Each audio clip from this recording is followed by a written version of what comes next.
On January 21, 1919, the first Dáil Éireann established a 32-county Irish Republic. The volunteers of the Irish Republican Army took an oath to defend that Irish Republic. On the same day that the first Dáil met in Dublin's Mansion House, the Irish Republican Army ambushed the RIC in Solahead Beg in County Tipperary. The Tan War had begun. Churchill sent in the Black and Tans to try and break the Irish people's will for freedom. They burnt down Cork City and Balbriggan and shot our people dead in Croke Park.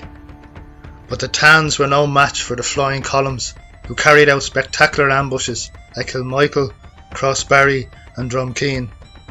The British partitioned Ireland and forced a treaty under threat of war onto the Irish people. Those who stayed loyal to the Irish Republic now had to fight a bitter civil war against the Free Staters. In recent times, the establishment want us to forget the sacrifices made by Irish revolutionaries and censor those who disagree. Instead, they want us to commemorate the Crown Forces and partition. The Irish Revolutionary Action Figure 1919 to 1923 is dedicated to those who fought the Black and Tans and who stayed loyal to the Irish Republic during the Civil War. Over the last few months, we have designed a 3D model, chosen the colours and got a sample made, but we need your help in the mass production phase.